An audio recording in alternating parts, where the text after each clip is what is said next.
December 23rd, the coldest night Boston had seen in 15 years. A pregnant woman stands barefoot in the snow, shivering in a red velvet dress meant for a romantic dinner. Through the frost-covered windows, she watches her billionaire husband pop champagne with another woman, a woman wearing her grandmother's pearls. 30 minutes ago, Grace Mitchell thought she was having a reconciliation dinner with her husband. Instead, he forced her to sign divorce papers. Then he had security guards throw her out into a blizzard. No phone, no wallet, no car keys. Just $47 in her coat pocket and a baby due in 10 weeks. Her crime? She discovered his pregnant mistress at Thanksgiving dinner. His plan? Lock her out, erase her existence, and marry the other woman by Christmas morning. But here's what Marcus Sterling did not know. He did not know his wife had a college roommate who would drive through a snowstorm at 3 in the morning to save her. He did not know there were 5 other women he had paid millions to silence. He did not know that the divorce papers he made her sign were never actually filed, making his new marriage a crime. And he definitely did not know that the woman he threw into the snow would become the one person who finally brought his entire empire crashing down. This is not just a story about betrayal. This is a story about what happens when a man underestimates a woman who has nothing left to lose. Value statement. This story will teach you 3 critical truths. First, always maintain your own financial independence, even in the happiest marriage. Second, the people who try to isolate you from everyone who loves you are not protecting you. They are preparing to destroy you. And third, the moment you feel most powerless is often the moment just before you discover exactly how strong you really are. If you have ever been told you are nothing, if you have ever been made to feel like you have nothing, this story is for you. Stay until the end. The revenge is patient. The justice is complete. And the lessons might just change how you see your own situation. Meaning of the story. This is not about hating men or celebrating divorce. This is about recognizing your own worth when everyone around you is trying to convince you that you have none. It is about understanding that silence protects abusers, and your voice is more powerful than their money. It is about knowing that the women who stand together can defeat the men who thought they could destroy them one by one. Grace Mitchell was not a superhero. She was not a secret billionaire. She was just an ordinary woman who refused to disappear, and that made all the difference. December 23rd, the coldest night Boston had seen in 15 years. Grace Mitchell stood barefoot in the snow outside the mansion she had called home for 8 years. She was still wearing the red velvet dress she had put on for what she thought was a reconciliation dinner with her husband. The fabric, meant for a warm dining room and candlelight, offered no protection against the bitter wind that cut through her like a knife. Through the frost-covered windows, she watched her husband, Marcus Sterling, pop champagne with another woman. The woman was wearing Grace's grandmother's pearls, the ones Marcus had said he sent out for cleaning 3 weeks ago. Grace's phone was dead. Her wallet was inside. Her car keys were inside.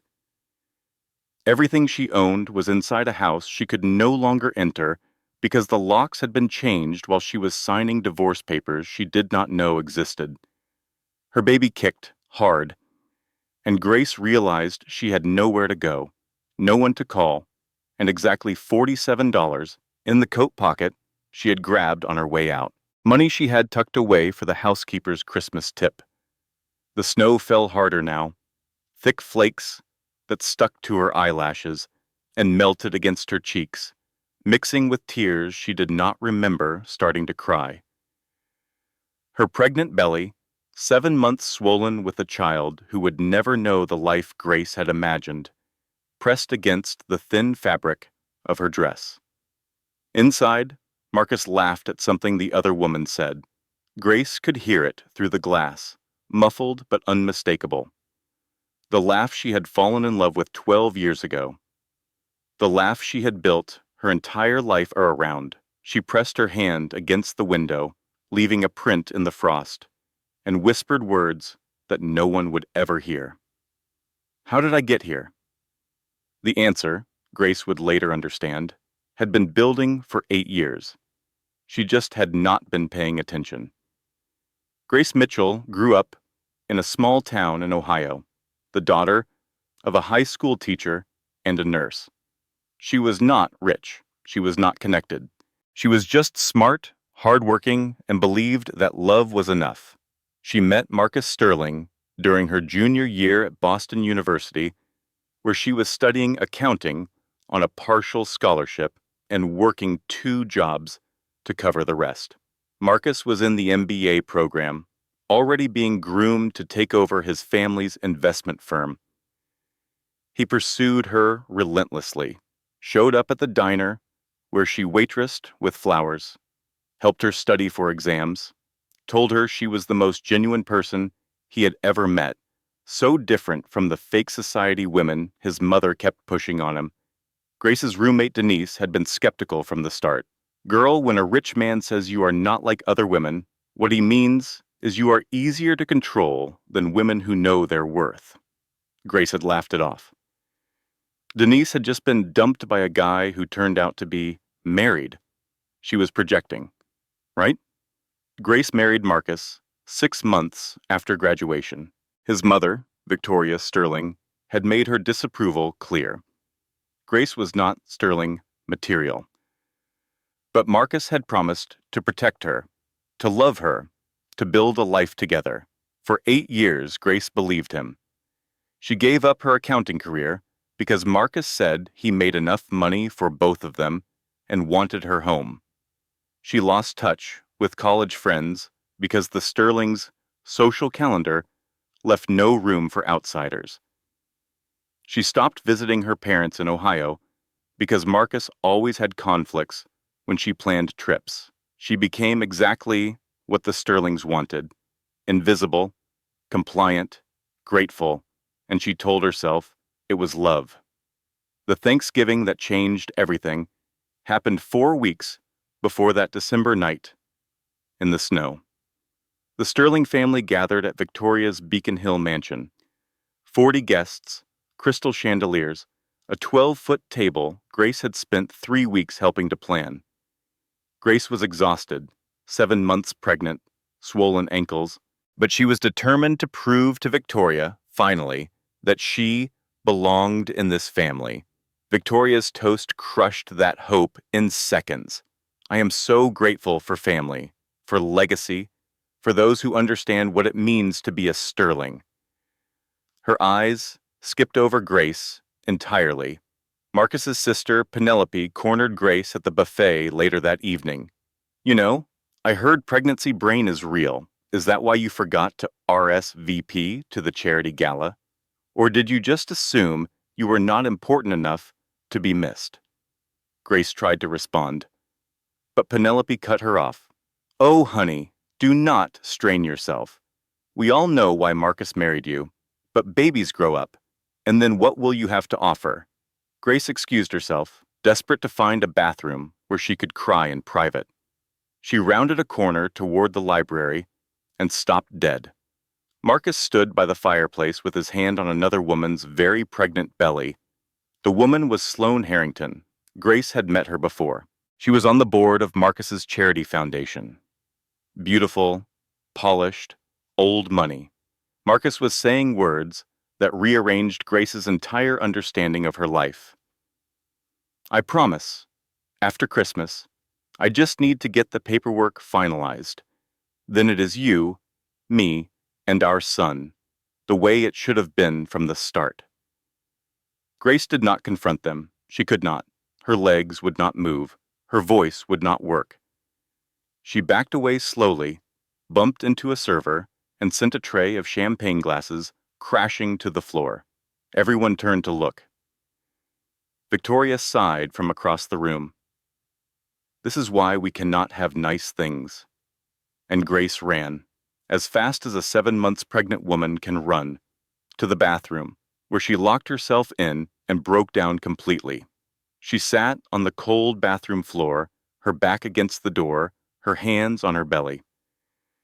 She thought about every time she had ignored her instincts, every time Marcus came home late and she had believed his excuses, every time he had dismissed her concerns as pregnancy hormones, every time she had chosen to trust him over her own gut.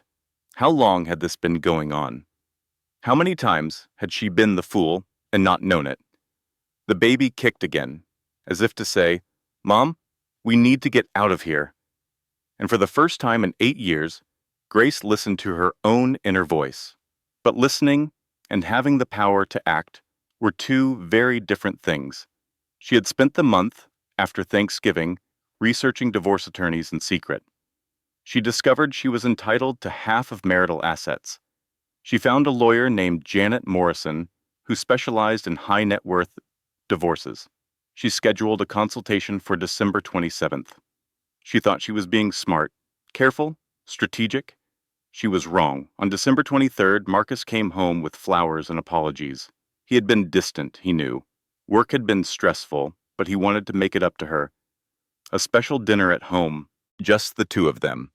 A chance to reconnect before the baby came. Grace was suspicious, but hopeful. Maybe she had misunderstood what she saw at Thanksgiving. Maybe there was done some mums. An explanation. The house was beautiful that night. Candles everywhere. Her favorite meal.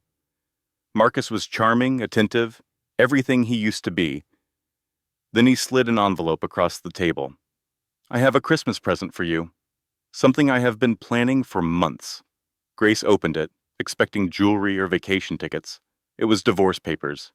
"You did not think I knew about Janet Morrison?" Marcus said, his charm evaporating like morning frost.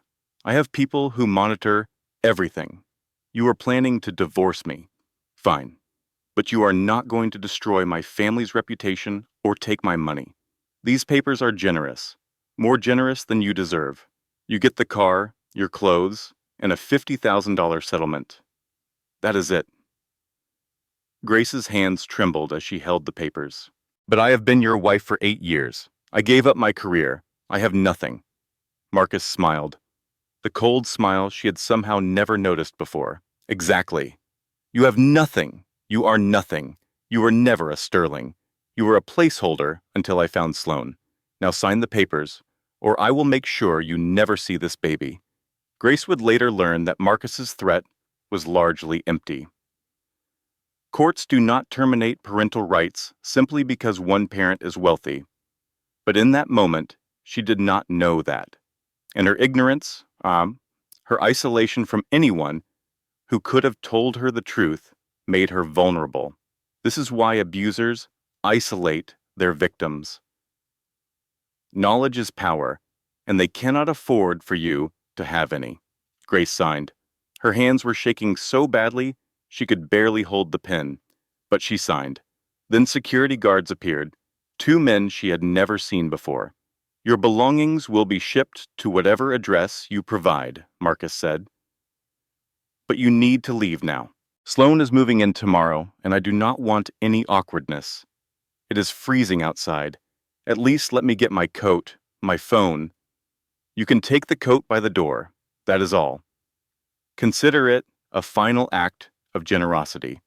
And Grace was escorted out of her own home into the worst snowstorm of the decade, with nothing but a coat, $47, and a baby due in 10 weeks.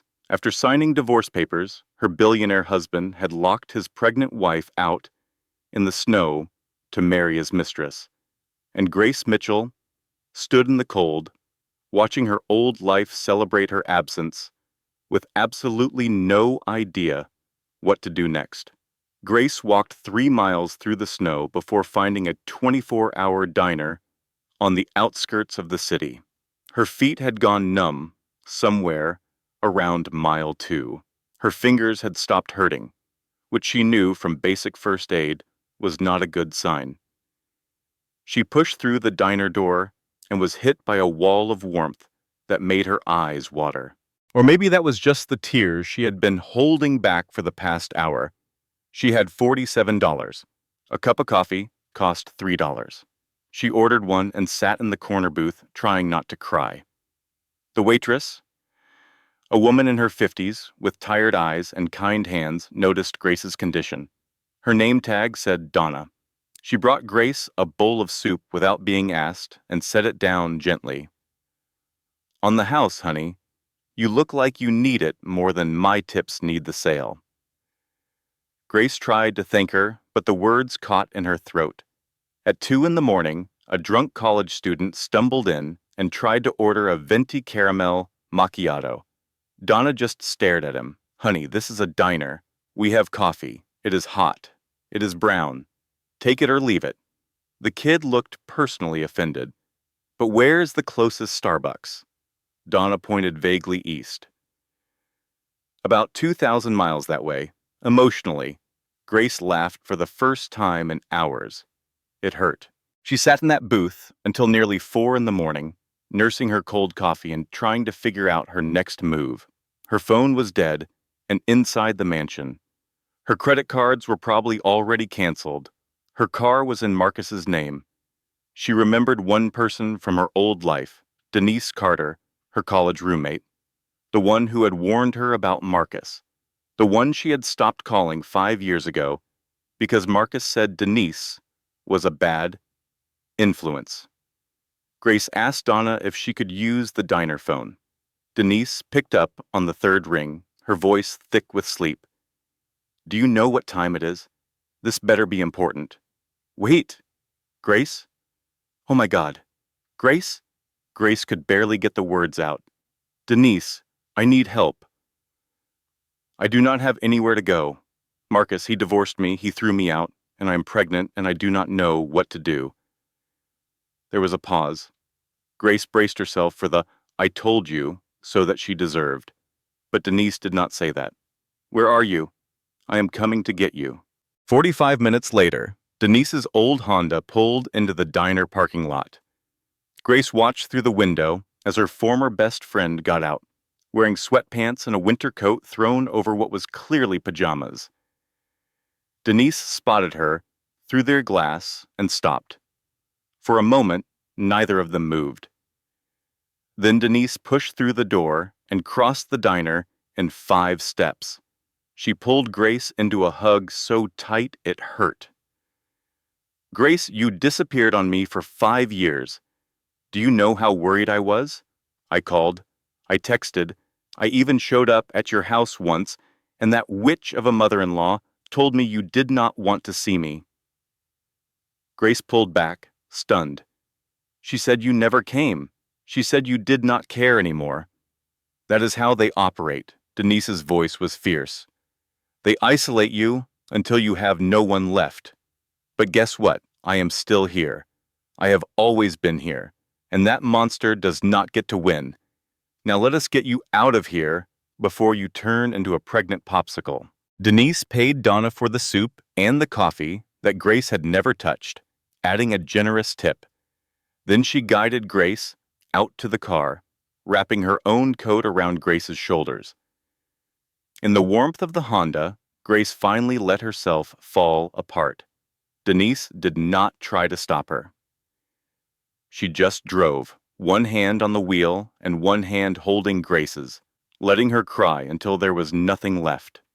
2 weeks later, Grace's situation had gone from bad to catastrophic. She was living in Denise's one-bedroom apartment, sleeping on an air mattress that slowly deflated every night. She had discovered that her personal bank account, the one that was joint with Marcus, had been completely emptied.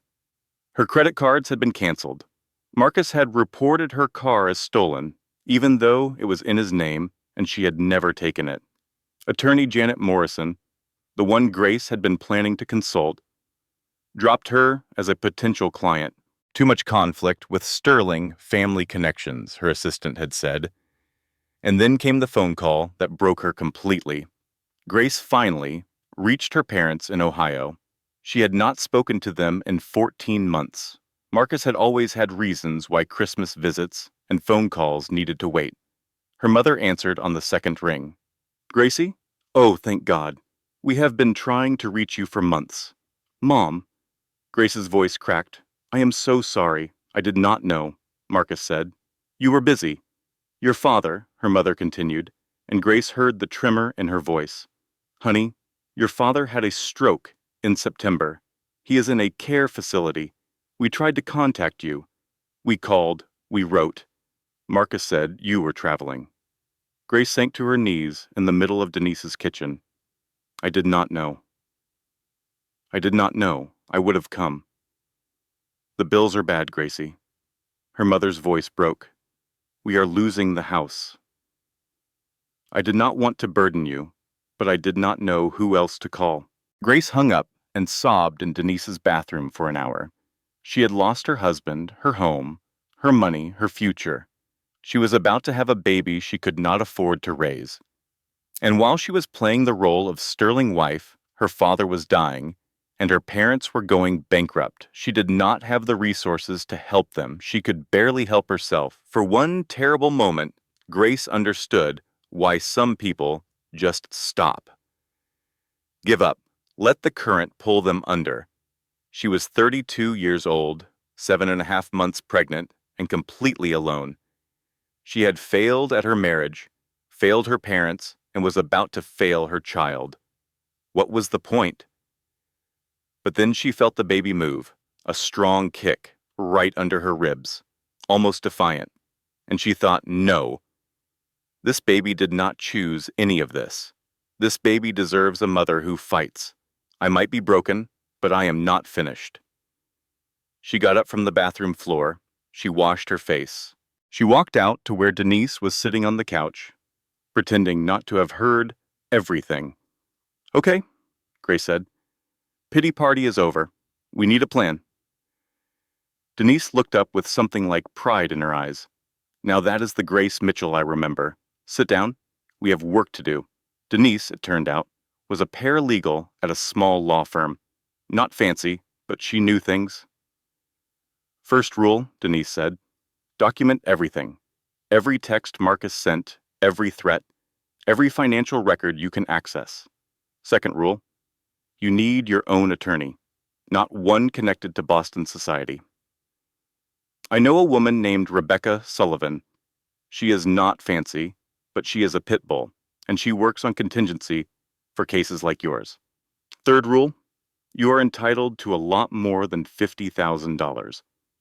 Massachusetts is an equitable distribution state, and 8 years as a stay-at-home wife building his career counts for something. That prenup he probably made you sign might not be as ironclad as he thinks. Grace remembered the prenup. She had signed it 2 weeks before the wedding. Marcus said it was just a formality to satisfy his mother. Grace was 24, in love, and did not have a lawyer review it. What exactly did it say? Denise asked. I do not remember. I did not really read it. He said it just protected family heirlooms and the business. Denise shook her head. Okay, new mission. We need a copy of that prenup. For the first time in weeks, Grace felt something other than despair. She felt something that might, in the right light, look a little like hope. Rebecca Sullivan's office was nothing like what Grace had expected from a divorce attorney. It was located above a dry cleaner in South Boston, accessible only by a narrow staircase that smelled faintly of cleaning chemicals.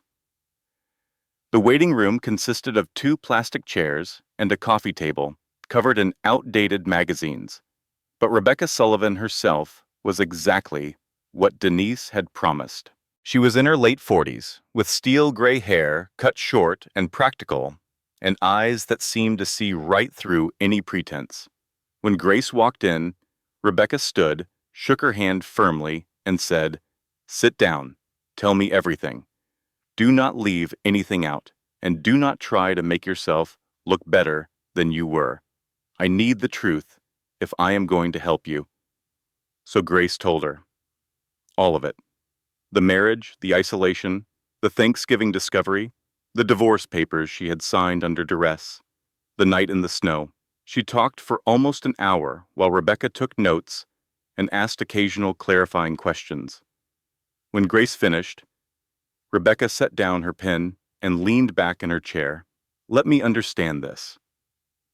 You were a pregnant woman who was ambushed with divorce papers, emotionally coerced into signing under duress, and physically removed from your home in a blizzard?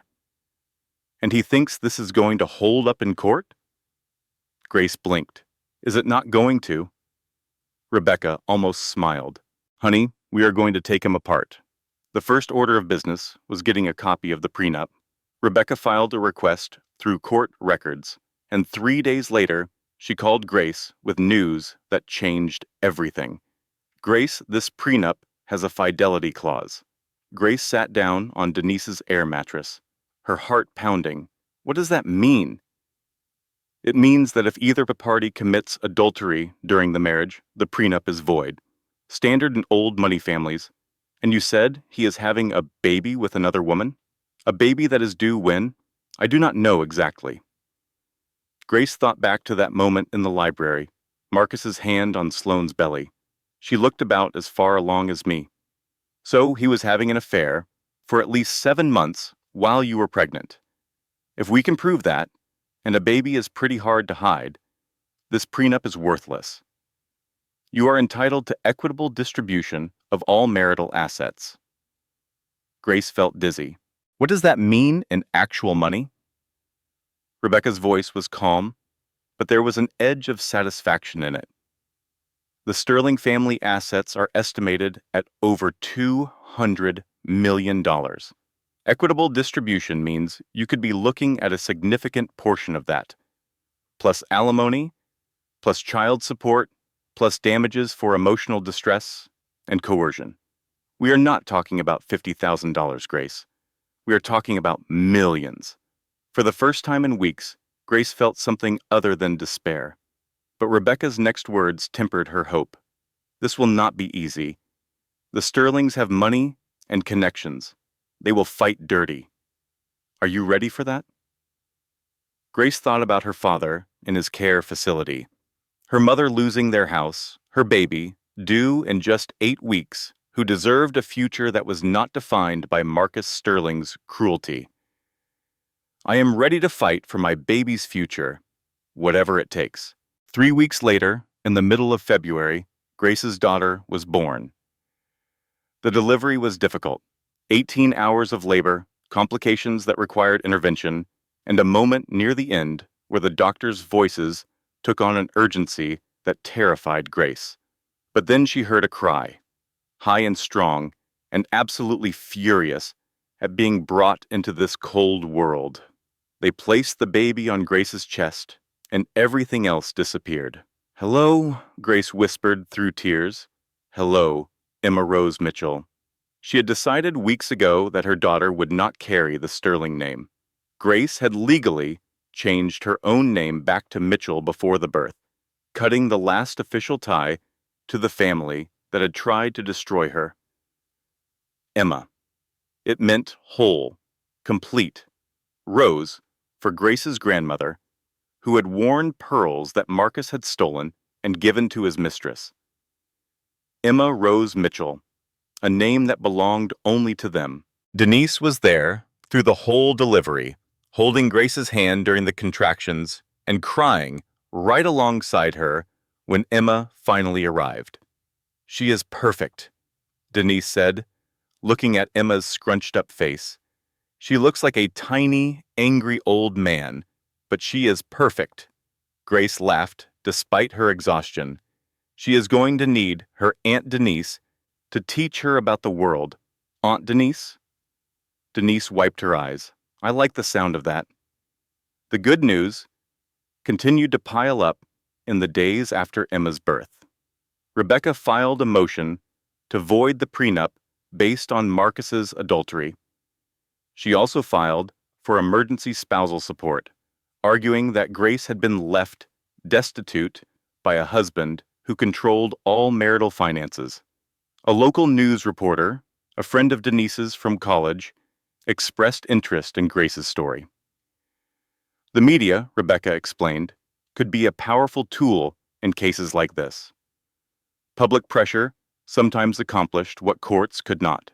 Grace's mother flew in from Ohio to help with the baby, giving them a chance to reconnect and grieve together over everything that had been lost and stolen in the past year. For a few brief days, Grace allowed herself to believe that things might actually work out. Then she found the card. While organizing baby gifts, mostly secondhand items from Denise's coworkers and a few things Rebecca had brought over, Grace discovered an envelope she had missed. It was expensive stationery, cream-colored with embossed edges. Inside was a check for $10,000 and a handwritten note. Consider this a final settlement. Take the money, disappear quietly, and never contact my family again. If you pursue this in court, I will destroy you.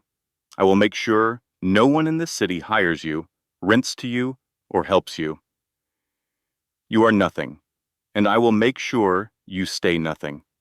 Your choice. It was signed Victoria Sterling. Grace's hand shook as she read it twice, 3 times. Then she called Rebecca. "This is perfect," Rebecca said, her voice sharp with satisfaction. "This is witness tampering. She is trying to buy your silence while you have active litigation. Add it to the evidence file." That night, after Emma was asleep, Grace made a decision. She did not cash the check. Instead, she took a red pen and wrote "No" across the front in letters so large they covered Victoria's signature. Then she put it in an envelope and mailed it back to the Sterling mansion. It was a small act of defiance, but it was hers. When Denise asked her about it later, Grace just said, "I am done being afraid of them."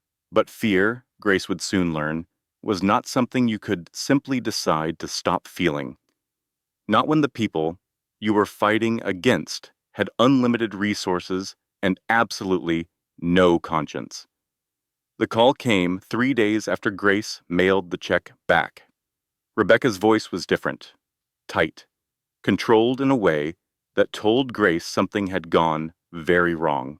"Grace, I do not know how to tell you this. The judge assigned to your case just recused himself. The new judge is Harold Pemberton." Grace frowned. Why does that name sound familiar? Because he is Marcus's godfather. The words did not make sense at first. Grace had to replay them in her mind twice before their meaning sank in. "But that is a conflict of interest. He cannot be our judge. He should not be." But he declared that his decades-old personal relationship would not affect his impartiality. I filed an objection. Rebecca paused. It was denied. Grace sat down slowly on Denise's couch, Emma sleeping peacefully in the bassinet beside her, completely unaware that the world had just tilted on its axis. What does this mean for us? It means the game just got a lot harder.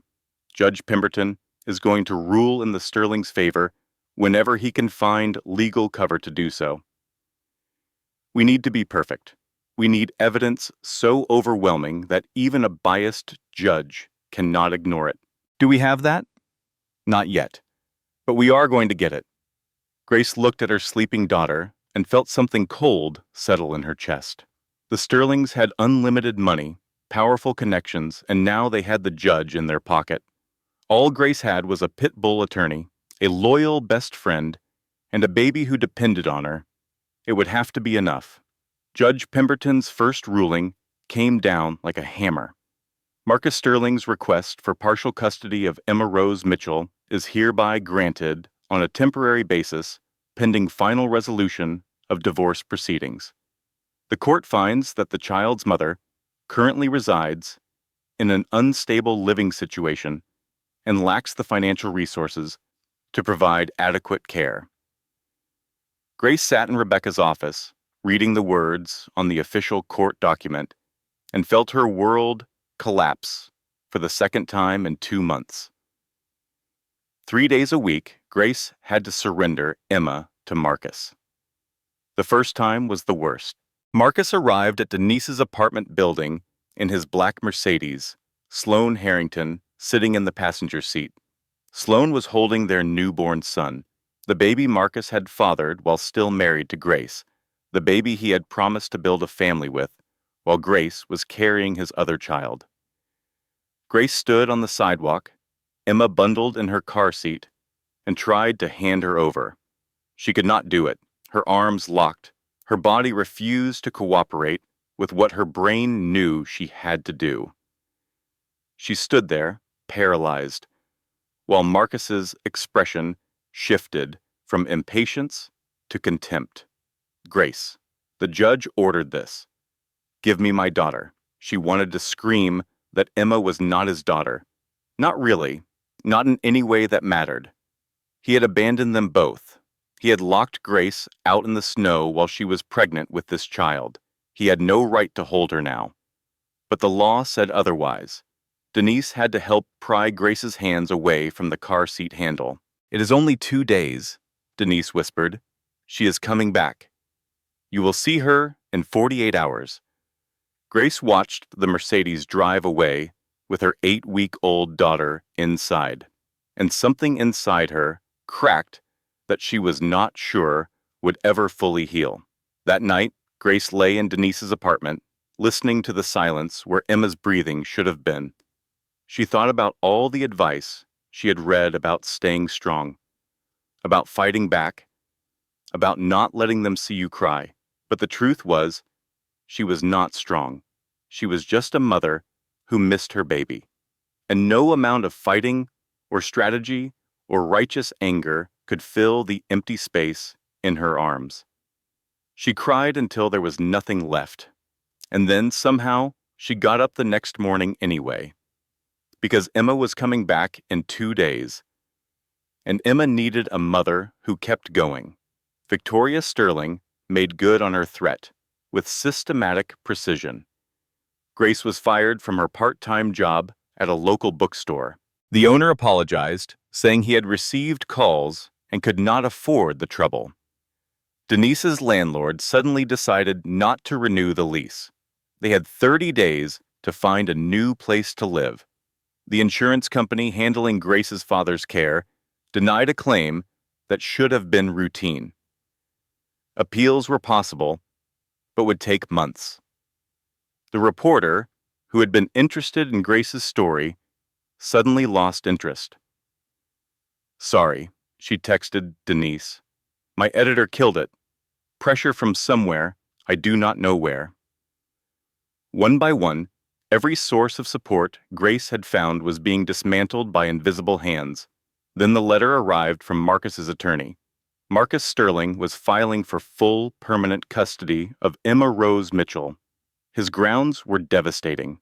Grace Mitchell was mentally unstable, as evidenced by erratic behavior during the marriage. She was financially destitute and unable to provide a safe environment for a child. And most damning of all, she was prone to emotional volatility and potentially dangerous behavior. The letter included an affidavit from a psychologist named Dr. Harold Warren, claiming to have evaluated Grace and found her unfit for custody. Grace had never met Dr. Harold Warren in her life. She called Rebecca immediately. This is fabricated. I never saw this doctor. He is lying. I know. Rebecca's voice was tight with controlled fury. This is textbook abuser playbook. They claim you are the crazy one. You are the danger, while they systematically destroy your life. The affidavit is fabricated, and we can prove that, but it costs money to prove things. Money to depose witnesses, money to hire our own experts. They are trying to bankrupt you into submission. Grace sat on the edge of Denise's couch, Emma sleeping in her lap, having just returned from her mandated time with Marcus. What do we do? We keep fighting. We find evidence they cannot suppress. And we pray for a miracle, because right now, that is what we need. Grace looked down at her daughter's sleeping face and felt something harden inside her. She had spent her entire marriage being compliant, being grateful, being whatever the Sterlings needed her to be. That woman was gone. In her place was a mother with nothing left to lose and everything worth fighting for. She just needed to figure out how to fight back against people who seemed to control everything. The answer came from an unexpected source. Denise had been doing her own investigation, working late nights after her paralegal job, digging through public records and databases she had access to through the firm.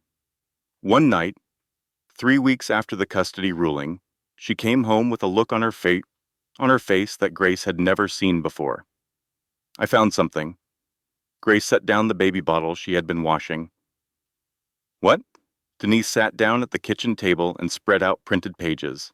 "Remember how Sloane's baby was born around the same time as Emma?" I did some digging into Marcus's history. Sloane's son is not Marcus's first child with another woman. Grace felt cold. "What are you saying? He had a daughter 12 years ago, with a woman named Patricia Vance.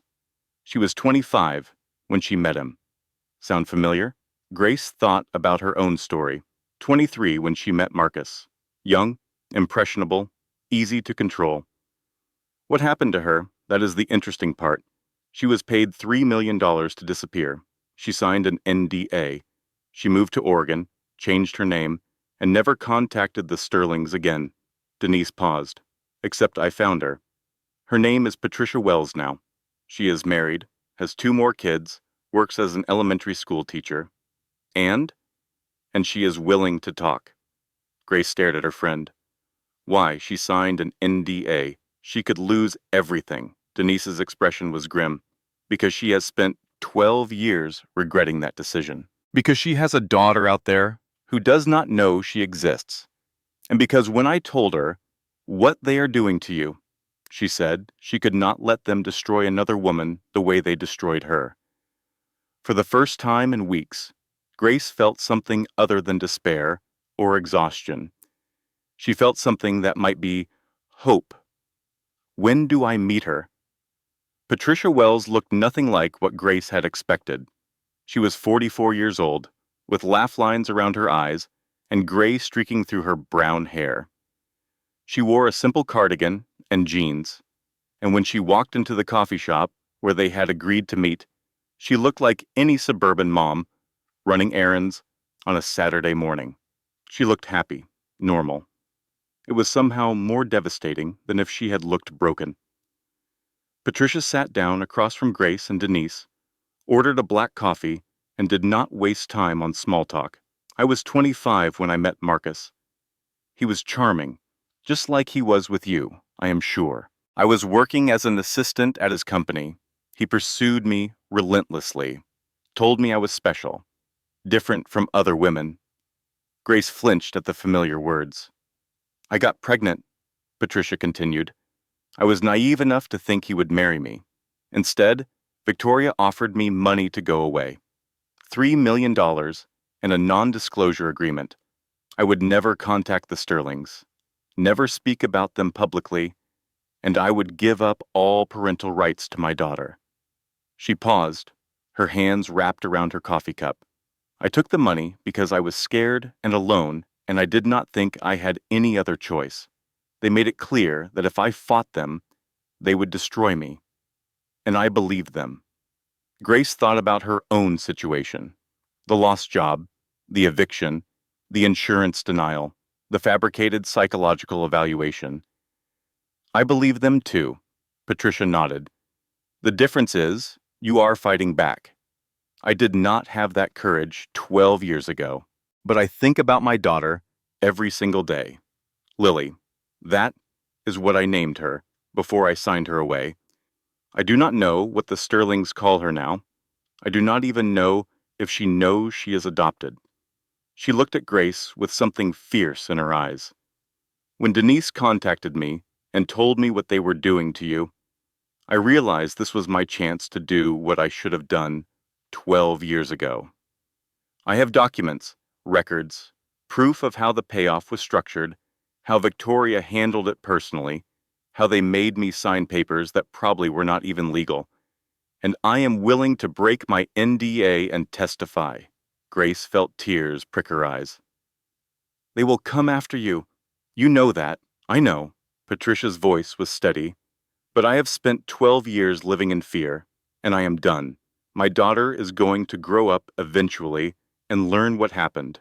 I would rather she learns that her mother came back to fight than that she ran away again. Denise pulled out a notebook. Rebecca is going to need to talk to you. The sooner the better. This changes everything about Grace's case. Patricia nodded. I understand. And there is something else. I kept in touch, very quietly, with some of the other women Marcus was involved with. There are at least 5 others that I know about. Women he got pregnant, women Victoria paid off. Some of them might be willing to talk too. Grace stared at her. 5 others that I know about. There might be more. Marcus Sterling has been doing this for at least 15 years. You are not his first victim, Grace. You are just the first one who refused to disappear. The meeting with Rebecca Sullivan happened 2 days later. Patricia brought documents, bank statements showing the $3 million payment, copies of the NDA with signatures that could be challenged, communications with Victoria Sterling that showed how personally involved she was in making Patricia disappear. Rebecca spread the documents across her desk and studied them with the focused intensity of a general planning a battle. This changes everything, she said finally. This is not just your case anymore, Grace. This is a pattern of abuse spanning over a decade. If we can show a history of the Sterlings paying off women, fabricating evidence, and buying judges, we have a chance to bring down their entire operation. Can we win? Grace asked. Rebecca looked up. We can make them regret ever targeting you. Over the next 2 weeks, the team expanded. Patricia reached out to her contacts. 3 of the 5 women she knew about agreed to provide statements. A 4th was too afraid but wished them luck. The 5th had died in a car accident 2 years ago, under circumstances that Patricia said had always seemed suspicious. Denise found a forensic accountant named Robert Bradley who used to work for the Sterlings. He had been fired badly. Something about discovering irregularities he was not supposed to discover, and he was willing to testify about hidden assets worth over $200 million. Rebecca uncovered medical records showing that Marcus had gotten a vasectomy before his marriage to Grace, then had it reversed 3 years ago, specifically to get Sloane pregnant, proof of premeditation. And then came the discovery that changed everything. Grace was at Denise's new apartment, a smaller place in a cheaper neighborhood they had found at the last minute, when Rebecca called. Grace, I need you to sit down. I am sitting. What is it? The divorce papers Marcus made you sign. He never filed them. Grace felt dizzy. What does that mean? It means you are technically still married, which means his marriage to Sloane is bigamy, which means her son, the one Marcus is claiming as his legitimate heir, was born out of wedlock to a man already married to someone else. Grace tried to process this. Why would he do that? Why not file the papers? Because he wanted to maintain control. As long as the divorce was not final, you could not easily remarry, could not access certain legal protections, and he could claim abandonment if you ever tried to fight back. It is a control tactic, but it is about to backfire spectacularly. Grace thought about that night in the snow, the divorce papers she had signed with shaking hands, the way Marcus had stood over her, triumphant, certain he had won. He had been so confident, so certain that he had destroyed her completely. He had no idea what was coming. One night, when they were all gathered at Rebecca's office, reviewing documents, Patricia looked around at the chaos of takeout containers and coffee cups and case files. You know what this reminds me of? That scene in every heist movie where they plan the big job. Denise grinned. Except instead of stealing diamonds, we are stealing a billionaire's undeserved sense of superiority. Rebecca held up a document. And instead of a vault, we are breaking into his wall of NDAs. Grace raised her coffee cup. To the heist. They all clinked cups together. It felt ridiculous. 4 women in a cramped office going up against one of the wealthiest families in Boston. But it also felt right. For the first time since that night in the snow, Grace felt like she was not just surviving, she was fighting back. Rebecca filed the motion on a Tuesday morning. It was explosive. Annulment of Marcus's marriage to Sloane on grounds of bigamy. Full custody restoration for Grace.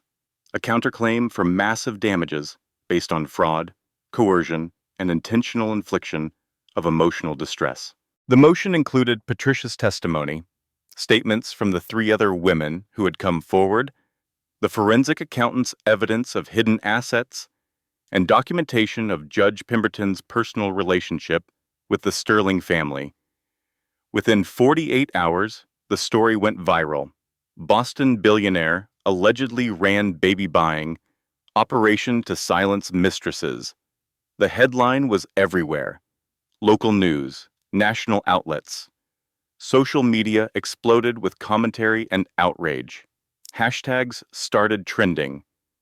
Women Grace had never met were sharing their own stories of wealthy men who had used money and power to silence them. Victoria Sterling's reputation, carefully cultivated over decades of charity galas and society pages, crumbled overnight. Marcus's investors started pulling out of his fund. His business partners issued statements distancing themselves.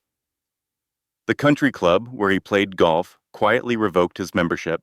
Sloane Harrington, realizing she had never been legally married and her son was now technically illegitimate, filed her own lawsuit against Marcus. She gave an interview to a morning show where she claimed she had been deceived, just like everyone else. The Sterlings were imploding. Grace watched the coverage from Denise's apartment, Emma sleeping in her arms, and felt something she had not felt in months. Victory. Rebecca called with more good news. Judge Pemberton has recused himself from your case. The new judge is Martha Sullivan, no relation to me, and she has a reputation for being fair and thorough. This is the break we needed. What happens now? Now we press our advantage. I have a meeting with Marcus's attorneys tomorrow. I expect they will want to settle. Grace thought about all the pain of the past months, the night in the snow, the custody battles, the systematic destruction of every support system she had. What kind of settlement? That depends on what you want. We could probably get 30 to 50 million, full custody, and a public apology. Grace looked down at her daughter. I want them to never be able to do this to anyone else. That is going to take more than money, Rebecca said, but we can try. The next day, Grace received a call from a major publishing house.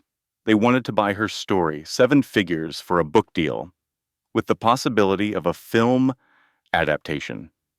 This is your chance to control the narrative, the editor told her. Tell your story in your own words. Help other women who might be going through the same thing. Grace said she would think about it. That night, she and Denise celebrated with ice cream and a movie, Emma sleeping between them on the couch. For a few brief, beautiful hours, Grace let herself believe that the worst was over. She was wrong. The call came at 3 in the morning. Grace fumbled for her phone, heart pounding the way it does when the phone rings in the middle of the night. It was a number she did not recognize. Hello? Is this Grace Mitchell? Yes? Who is this? This is Boston General Hospital. We have a Denise Carter here. She was in a car accident. She listed you as her emergency contact. Grace's blood turned to ice. Is she okay? She is in surgery. You should come as quickly as you can. Grace grabbed Emma, still sleeping, and ran. The waiting room at Boston General was the coldest place Grace had ever been, even colder than that night in the snow outside the Sterling mansion. She sat in a plastic chair, Emma in her car seat beside her, and waited for news. The doctors came out after 4 hours. Denise was alive. She had a broken hip, 3 cracked ribs, and a severe concussion. She was in critical but stable condition. She would likely need months of physical therapy, but she was alive. Grace collapsed with relief. Then Rebecca arrived with news that turned relief into fury. The drunk driver, who hit Denise, His name is Robert Donnelly. He has a history of DUIs. Grace looked up. Okay? He was on the Sterling family payroll.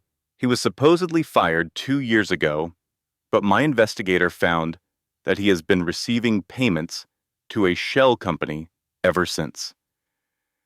Grace felt the cold settle back into her bones. Are you saying they did this deliberately? I am saying the timing is suspicious. One day after we file our motion, your best friend and key supporter just happens to get hit by a former Sterling employee. Rebecca's voice was flat. I cannot prove it was intentional. Not enough evidence, but I know what I think happened. Grace stood up slowly. They tried to kill her. They sent a message. Rebecca's eyes were hard. They are telling us that no matter how much evidence we have, no matter how many people come forward, they can still hurt anyone you care about. Grace looked at Emma, sleeping peacefully, completely unaware of the danger her mother was in. What do?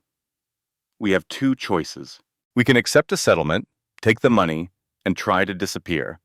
Or we can keep fighting and accept that they will keep trying to destroy us. Grace thought about Patricia, who had taken the money and run 12 years ago, who had spent every day since regretting it. She thought about Denise, lying in a hospital bed because she had tried to help. She thought about Emma, who deserved a mother who showed her that standing up for yourself mattered, even when it was terrifying. We keep fighting, Rebecca nodded. I thought you would say that. But Grace, you need to understand something. They are going to come at us with everything they have, and I cannot guarantee we will win. I know, Grace picked up Emma's car seat. But if we stop now, they win anyway, and I am not willing to live the rest of my life knowing I let them break me. The counterattack came swiftly and from every direction. Rebecca's law firm was hit with a lawsuit. A former client claimed malpractice in an unrelated case. The timing was suspicious. The claims were dubious, but fighting it would drain resources the firm did not have. Grace's storage unit, the one where she had kept backup copies of all her documentation, flooded. A pipe burst, the management company said. Unavoidable water damage. Everything destroyed. Patricia received threats, not overt, nothing that could be reported to police, but messages that made it clear her current family, her husband and 2 children in Oregon, could be targets if she continued cooperating. After 3 sleepless nights, Patricia called Grace with tears in her voice. I am sorry. I am so sorry. But I have to think about my kids. I cannot be part of this anymore. Grace understood. She hated it, but she understood. The forensic accountant recanted next. Robert Bradley issued a statement saying he had been confused about the numbers and that his previous testimony was unreliable. Grace heard through Denise, still recovering in the hospital, that Bradley's daughter had just received a full scholarship to an expensive private school. One by one, every ally Grace had found was being neutralized. Then the morning talk shows started turning. A Sterling family spokesperson appeared on 3 different programs in 1 week, presenting a counter-narrative. Poor Marcus, victimized by a mentally unstable ex-wife. Poor Victoria, a philanthropist whose generosity was being twisted into something sinister. The women who had come forward were gold diggers, liars, opportunists. The court of public opinion began to shift. Grace sat in Denise's hospital room, Emma playing on the floor with a set of plastic keys, and felt everything she had built collapsing around her. I do not know what to do, she admitted. Everyone who helps me gets hurt. Maybe I should just take whatever they are offering and disappear. Denise, propped up in her hospital bed, with tubes and monitors surrounding her, looked at Grace with fierce eyes. Do not you dare give up. Do not you dare let them win. I did not almost die just so you could surrender, Grace took her hand. I do not want anyone else to get hurt because of me. Then stop letting us help you, Denise said. Start letting us fight with you. There is a difference. We are not doing this for you, Grace. We are doing this because what they did to you, they will do to someone else, and someone else, and someone else, until somebody stops them. She squeezed Grace's hand. You are not just fighting for Emma. You are fighting for every woman who ever got destroyed by people with more power. So, get up, get mad, and finish this. Grace looked at her best friend, bruised and broken, but unbowed. How? I have no resources, no allies, no way to fight back.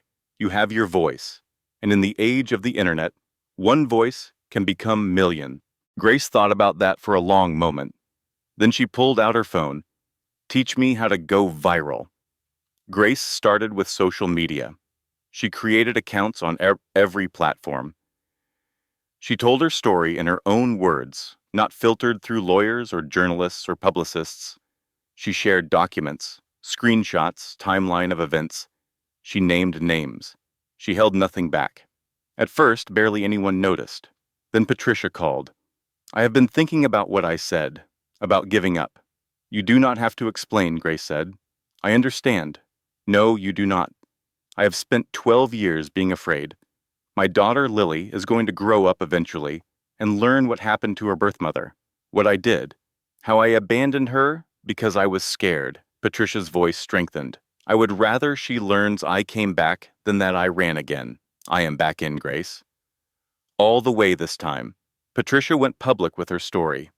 A long post on social media, sharing everything. The affair with Marxus, the pregnancy, the $3 million payoff, the NDA, she was now deliberately breaking.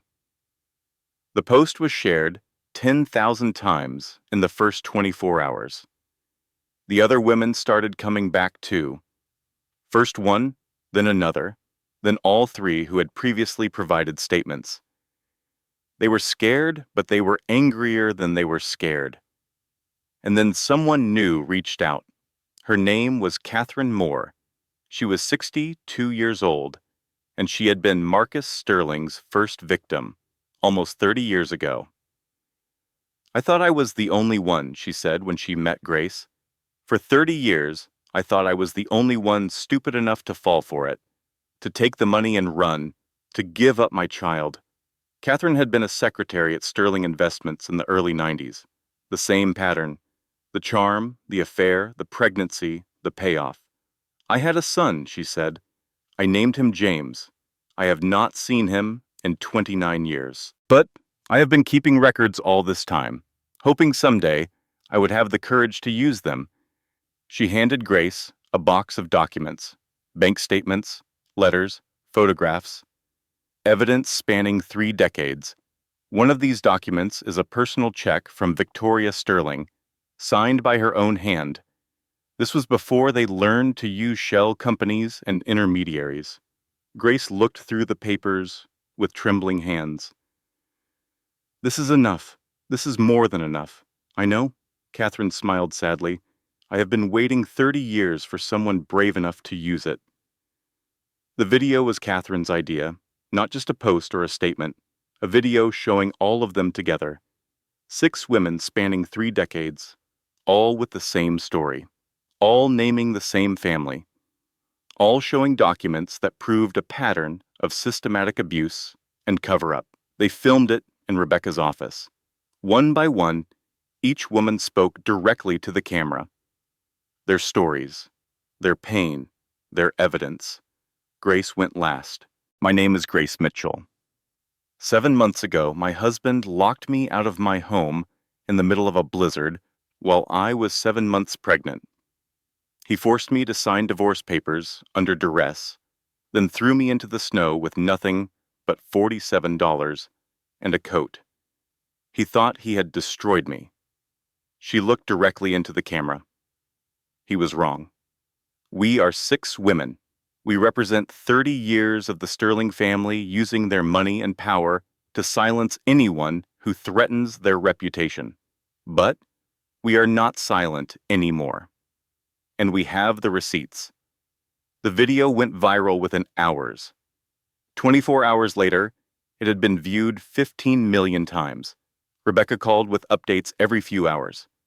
Federal investigators have opened an inquiry. They want to interview all of you. Then Marcus has been arrested. Bigamy charges for now, but they are investigating conspiracy and witness tampering. Then Victoria Sterling is being detained for questioning. They found evidence linking her to at least 2 suspicious accidents, including Denise's. Then, finally, Judge Pemberton has been removed from the bench. His financial records are being subpoenaed. Grace sat in Denise's hospital room, watching the news coverage on the television mounted to the wall. The Sterling empire was falling, and she had not thrown a single punch. All she had done was tell the truth and let other women tell theirs. Sometimes that was all it took. The trial lasted 3 weeks. Grace testified for 2 full days, walking the jury through every moment of her marriage. The isolation, the manipulation, the night in the snow. She showed documents and played recordings and answered every question with calm precision.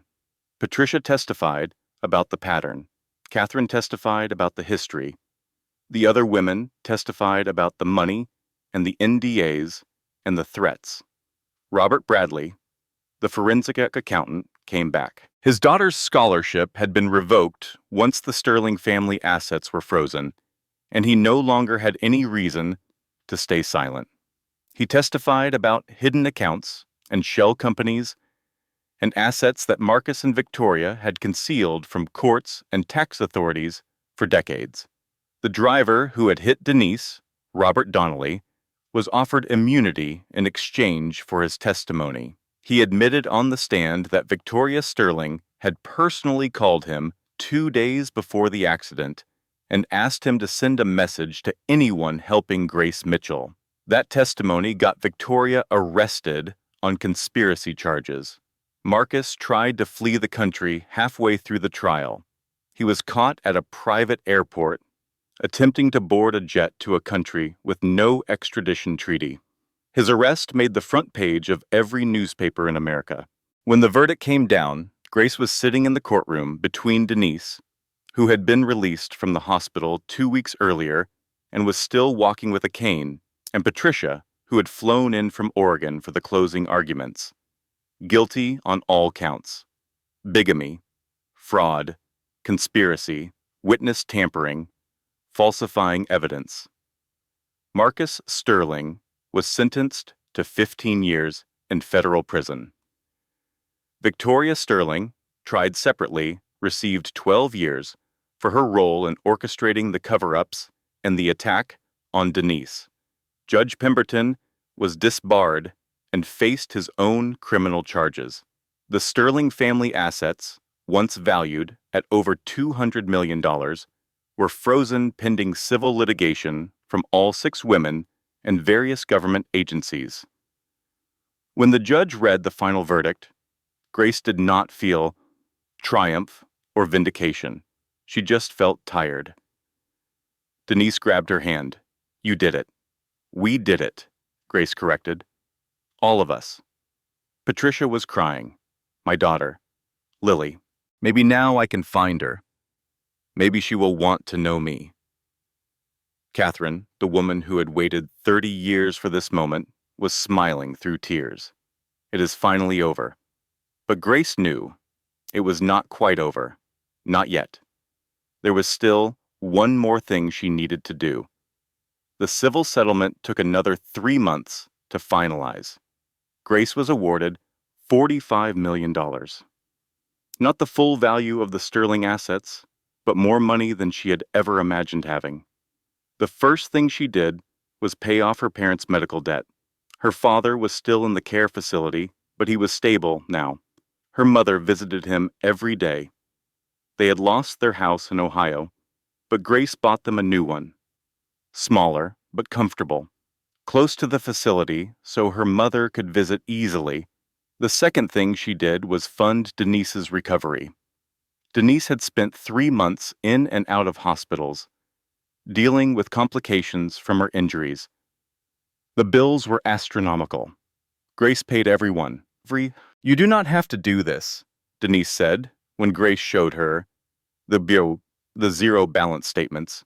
I know, but you almost died trying to help me. This is the absolute minimum I can do. Denise shook her head. You know what you should really do with that money? Start a foundation. Help other women who are going through what you went through. Grace had been thinking the same thing. She called it the Voice Foundation. Its mission was simple: provide legal support, financial assistance, assistance, and resources for women trying to escape abusive, wealthy partners. Women who did not have a Denise to take them in, or a Rebecca to fight for them, or a Patricia to stand beside them. In its first year, the Voice Foundation helped 217 women. Grace hired a small staff, including a lawyer named Rebecca Sullivan, who decided she was tired of private practice and wanted to do something that mattered. She also hired Denise, once she was fully recovered, as the foundation's director of operations. You know, I do not have any experience running a nonprofit, Denise said. You know how to find information nobody wants found, and you know how to help people who have nowhere else to turn. That is the experience that matters. Denise accepted. Grace bought a house in a quiet neighborhood outside the city. It was modest by Sterling standards. 3 bedrooms, a small yard, a kitchen that was warm in winter and cool in summer. Nothing fancy, but it was hers. Emma took her first steps in the living room of that house on a sunny Saturday morning, with Grace and Denise cheering her on. Grace watched her daughter toddle across the carpet and thought about how different Emma's life would be from the one Marcus had planned. No sterling name, no trust fund, no toxic legacy, just a mother who loved her, aunts who spoiled her, and the knowledge that she came from women who fought for what was right. That, Grace decided, was better than any inheritance. 1 year after the trial ended, Grace stood in her kitchen, making breakfast, when Denise arrived for their regular Sunday visit. You look different, Denise said, studying her. Good different or bad different? I do not know yet. Happy different, maybe, which is suspicious. Grace laughed. It was still strange, sometimes, to laugh freely, to feel joy without waiting for it to be taken away. Emma, now almost 2 years old, came running into the kitchen shouting "Dee Dee," which was as close as she could get to Denise. Denise scooped her up and spun her around. There is my favorite goddaughter. I am your only goddaughter, which makes you automatically my favorite. It is simple math. Grace poured coffee and watched them play. This was her life now: quiet mornings, work she believed in, a daughter who was healthy and happy, friends who had become family. It was more than she had ever expected to have again. So, Denise said, settling Emma on her hip, are you going to tell me about the pediatrician, or do I have to investigate him myself? Grace felt her face warm. There is nothing to tell. Really? Because Emma mentioned that Dr. Daniel came to your house for dinner. And Emma does not lie. She is 2. Everything she says is approximately 70% accurate at best. Denise grinned. So, there is a Dr. Daniel. Grace sighed. His name is Daniel. He treated Emma for an ear infection 6 months ago. We ran into each other at the grocery store last month. He asked if I wanted to get coffee sometime. And we have gotten coffee 3 times, and dinner twice. Denise's grin widened. Look at you, Grace Mitchell, dating like a normal human person. It is not serious. I am not ready for serious. That was true. Grace did not know if she would ever be ready for serious again. The scars from her marriage to Marcus ran deep, and trust was something she had to rebuild from scratch. But Daniel was patient. He did not push. He did not try to save her, because she did not need saving. He just showed up, made her laugh, and treated her like an equal. It was nice. That was all she could say for certain. It was nice to be treated like a person instead of a possession. The book came out in October. Grace had finally agreed to write her story, but on her terms. No ghostwriter, no editor shaping her narrative for maximum drama, just her voice, telling her truth. She called it After the Snow. The publishing house had wanted a more dramatic title, something with the words billionaire and betrayal and revenge. Grace refused.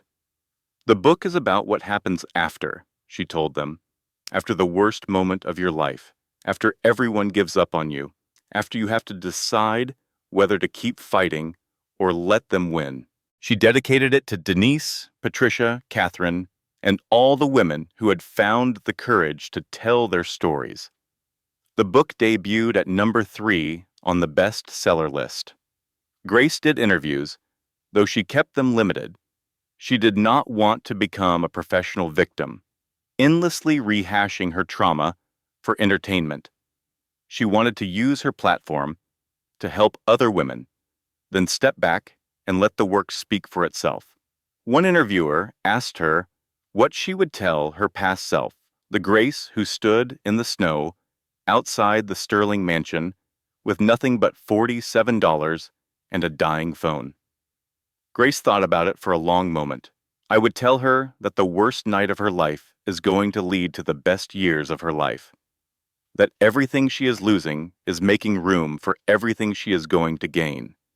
That she is stronger than she knows, and she is going to prove it. She paused. And I would tell her to always keep an emergency fund. That is just practical advice. The interviewer laughed. Grace did not. She meant every word. The news about Marcus came on a Tuesday afternoon. Grace was at the Voice Foundation office, reviewing case files, when Rebecca walked in with a strange expression on her face. What is it? Marcus Sterling was found unresponsive in his prison cell this morning. They pronounced him dead an hour ago. Grace set down the file she was holding. How? Official cause is suicide. He hanged himself with his bedsheets. Grace stared at the wall for a long moment. She had imagined this news many times over the past year, how it would feel to know that Marcus Sterling was gone forever. Whether she would feel triumph, vindication, relief, she felt none of those things. She just felt tired. Are you okay? Rebecca asked. I do not know. Grace looked at her hands. He was a monster. He destroyed so many lives. But he was also the father of my daughter, and now Emma is going to grow up knowing her father died in prison. She thought about how to explain that to Emma someday, how to tell her that her father had done terrible things, but that she was not defined by his choices, that she was her own person, separate from his legacy. It was going to be one of the hardest conversations of Grace's life, but she would handle it when the time came. For now, she had work to do. She picked up the case file she had been reviewing. What do you need from me for the Henderson case? Rebecca blinked. Are you sure you do not want to take the day? Grace shook her head. There is a woman who needs our help. That matters more than my feelings about a man who cannot hurt anyone anymore. Rebecca nodded slowly. Okay, let us get to work. 2 weeks after Marcus's death, Grace was going through her mail when she found an unmarked envelope. No return address, her name and address handwritten in neat, careful letters. Inside was a single piece of paper and a photograph. The photograph showed a young girl, about 15 years old, with Patricia's eyes and a smile that somehow looked familiar. She was standing on a beach somewhere, squinting into the sun, looking happy and healthy and whole. The letter was brief. Dear Mrs. Mitchell, I know I'm not supposed to contact anyone, but I have been watching the news. I saw what you did. I saw all of you stand up when it would have been easier to stay quiet. I do not know if I will ever meet you, but I wanted you to know you showed me that being brave matters, that fighting matters, even when you are scared, even when you might lose. My name is Lily. I am 15 years old. I found out last year that I was adopted. I have been trying to learn about my birth mother ever since. I do not know what I am going to do with my life yet, but whatever it is, I am going to be brave like you. Thank you. Lily, Grace read the letter 3 times. Then she called Patricia. Patricia answered on the second ring. Grace, is everything okay? More than okay. Grace's voice was thick. I have something to read to you. She read the letter aloud. By the time she finished, Patricia was crying so hard she could barely speak. She found me. My baby found me. She wants to be brave like us, Grace said. Like you. You gave her that, Patricia. Even after everything, you gave her that. They stayed on the phone for an hour, talking about next steps. Patricia would reach out through proper channels. There would be paperwork and counseling and slow, careful building of a relationship that had been interrupted for 15 years. But it was possible now, because they had fought, because they had refused to stay silent. That night, after Emma was asleep, Grace stood at her living room window and watched the snow fall. It was gentle snow, soft flakes, drifting down through the streetlight glow, nothing like the storm that had changed her life almost 2 years ago. She thought about the woman she had been that night, shivering, terrified, convinced she had nothing left. That woman had been wrong. She'd had something left. She just had not known it yet. She'd had her voice, her story, her ability to stand up and say this happened to me, and it was wrong, and I am not going to let you pretend otherwise. That had been enough. Not to fix everything, not to erase the pain, but enough to build something new from the ashes of what was lost. Grace thought about all the women the Voice Foundation had helped in the past year, women who reminded her of herself, women who had been told they were nothing, that they had nothing, that they might as well give up, women who had discovered, just like Grace, that they were stronger than they knew. The snow continued to fall. In her bedroom, Emma slept peacefully, dreaming whatever dreams 2-year-olds dream. In Oregon, Patricia was probably awake, planning how to reconnect with the daughter she had never stopped loving.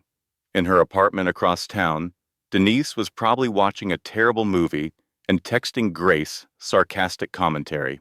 Somewhere out there, a 15-year-old girl named Lily was thinking about being brave. And Grace Mitchell, who had once stood barefoot in a blizzard with nothing but $47 and a dying hope, watched the snow fall and felt something she had not felt in years. Peace.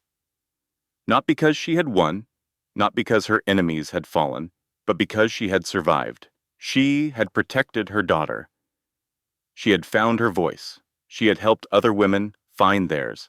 That, she realized, was better than any settlement, better than any revenge, better than any victory she could have imagined on that terrible night when her husband locked her out in the snow. That was legacy, the kind that mattered, the kind that lasted, the kind you built not by tearing others down, but by helping others stand up. Grace touched the window, leaving a handprint in the condensation, just like she had done on that night at the Sterling mansion. But this time, she was inside. This time, she was warm. This time, the cold was just weather, not a weapon. She smiled. Then she turned off the light and went to bed. Tomorrow there would be more work, more women to help, more battles to fight, more lessons to learn. But tonight, she would rest. She had earned it. If this story resonates with you, I would love to hear your thoughts in the comments below. Have you ever been underestimated?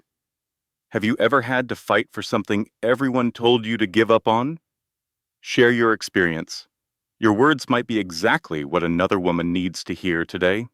And if you want more stories like this, stories about ordinary people finding extraordinary strength, consider subscribing to this channel and turning on notifications. Every like, every share, every comment helps these stories reach women who need to hear them.